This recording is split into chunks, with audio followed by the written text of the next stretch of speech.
Telecom company Vodafone idea के share में बाहर लौट आई है। वोडाफोन का शेयर शुक्रवार को सरपट दौड़ता दिखा।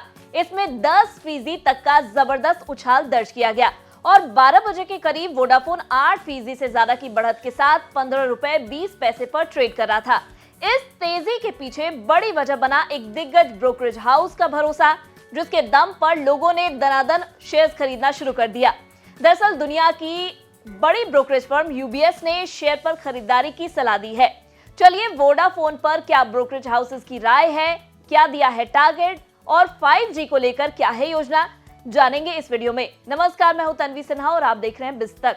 ब्रोकरेज फर्म यूबीएस ने वोडाफोन आइडिया पर अपनी रेटिंग को रिवाइज किया है। रेटिंग को अपग्रेड करते हुए इसे न्यूट्रल से बढ़ाकर बाय कर दिया है। बता दें, पिछले करीब 1 साल में शेयर के लिए यह पहली बाय रेटिंग है।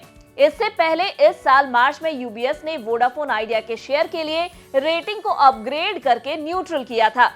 इसका साफ मतलब यह है कि शेयर में ब्रोकरेज को आगे पैसा बनने की संभावना दिख रही है। वहीं इस खबर के आते ही शेयर फर्राटा भरते हुए 15 रुपए के पार पहुंच गया। चलिए यूबीएस ने टारगेट क्या दिया है और क्यों, उस पर भी बात कर लेते हैं। यूबीएस का कहना है कि शेयर अगले 12 महीने में 18 रुपए के स्तर को छू सकता है। इसका मतलब साफ है कि मौजूदा स्तर से शेयर में करीब 25% तक की ग्रोथ दिख सकती है। यूबीएस का कहना है कि कंपनी को भले ही सरकार को पैसे चुकाने हैं, इन सब के बावजूद शेयर में मौजूदा स्तर से तेजी की उम्मीद है।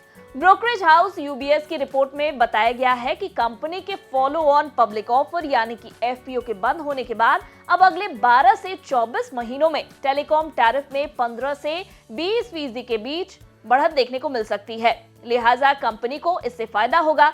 यूबीएस का मानना है कि फाइनेंशियल ईयर 2025-26 की पहली तिमाही में टैरिफ में 10% की बढ़ोतरी हो सकती है। यूबीएस के अनुसार वोडाफोन आइडिया को सुप्रीम कोर्ट के जरिए एजीआर में कटौती या सरकार की ओर से बकाया पर कुछ राहत मिल सकती है। अगर ऐसा कुछ भी होता है तो वोडाफोन आइडिया के लिए बड़ी राहत होगी। लंबित बकाया पर सरकार से राहत के सिनेरियो में यूबीएस को स्टॉक में लगभग 70 से 80% बढ़ोतरी की संभावना दिख रही है। वहीं शेयर वैल्यूएशन के लिहाज से मौजूदा स्तर पर काफी सस्ता भी है।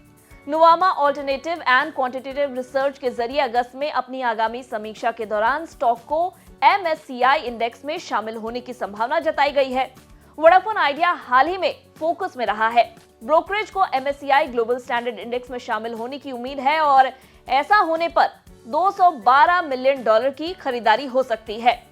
इससे पहले नोमुरा ने वोडाफोन की पिछली रेटिंग सेल से इसे न्यूट्रल में अपग्रेड किया था। हालांकि टारगेट जो 15 रुपए का था वो आज शेयर ने पार कर लिया है। वहीं मई में ब्रोकरेज फर्म बोफा सिक्योरिटीज ने भी स्टॉक को न्यूट्रल में अपग्रेड किया है। शेयर के परफॉर्मेंस की बात करें तो शेयर में पिछले 1 महीने में करीब 16% का बम्पर रिटर्न आया है। वहीं 6 महीने में इसने 14% और 1 साल में 118% का धुआंधार रिटर्न दिया है।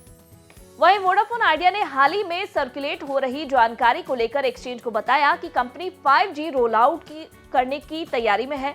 इसीलिए कंपनी एरिक्सन के साथ अलग अलग नेटवर्क वेंडर्स के साथ चर्चा कर रही है, जो कंपनी के आगे के फॉरवर्ड प्लान्स को लेकर सेंटिमेंट्स को और पॉजिटिव बना रहा है। इसके अलावा 21 मई को शेयर बाजार को भेजी जानकारी में वोडाफोन आइडिया ने बताया कि बोर्ड ने प्रमोटर आदित्य बिरला ग्रुप की कंपनी ओरायन इन्वेस्टमेंट्स को प्रेफरेंशियल शेयर जारी करके 2075 करोड़ रुपए तक जुटाने की मंजूरी दी है। कंपनी ने बताया है कि 10 रुपए के फेस वैल्यू वाले इन शेयरों को 14 रुपए 87 पैसे प्रति इक्विटी शेयर यानी कि हर शेयर 4 रुपए 87 पैसे के प्रीमियम सहित के भाव पर आवंटित किए जाएंगे, जिसकी कुल वैल्यू 2075 करोड़ रुपए है। इन इक्विटी शेयरों के अलॉटमेंट के बाद कंपनी की कुल paid up equity share capital 66,483.45 crore रुपए से बढ़कर 67,878.88 करोड़ रुपए हो गई है। बता दें, वोडाफोन आइडिया ने हाल ही में फॉलो ऑन पब्लिक ऑफर यानी कि एफपीओ ऑफर के जरिए करीब 18,000 करोड़ रुपए जुटाए हैं। ये एफपीओ 12 अप्रैल को बंद हुआ था। ये देश का अब तक का सबसे बड़ा एफपीओ था। दरअसल वोडाफोन आइडिया भारी कर्ज में डूबी हुई है और उसने खुद को रिवाइव करने के लिए अलग अलग सोर्सेज से करीब 45,000 करोड़ रुपए जुटाने का प्लान बनाया है। ये एफपीओ और मौजूदा प्रेफरेंशियल शेयर अलॉटमेंट इसी योजना का हिस्सा है। वोडाफोन आइडिया के मार्च तिमाही के रिजल्ट को देखें तो वोडाफोन आइडिया का मार्च तिमाही में शुद्ध घाटा बढ़कर 7,674 करोड़ रुपए रहा, जो इसके पिछले वित्त वर्ष की इसी तिमाही में 6,418.9 करोड़ रुपए था। वहीं कंपनी का रेवेन्यू इस दौरान मामूली रूप से बढ़कर 10,606 करोड़ रुपए रहा, जो एक साल पहले इसी तिमाही में 10,531 करोड़ रुपए था। कंपनी का औसत रेवेन्यू प्रति यूजर यानी कि ARPU पिछले वित्त वर्ष के 145 रुपए से मामूली रूप से बढ़कर 146 रुपए हो गया है। उम्मीद है आपको इस वीडियो में दी गई जानकारी पसंद आई होगी। ये वीडियो हमने आपकी जानकारी के लिए बनाई है। बिस्तक आपको किसी भी कंपनी के शेयर में निवेश करने की सलाह नहीं देता है। बेहतर होगा कि आप जब भी निवेश करें तो वित्तीय सलाहकार से राय लेने के बाद ही करें।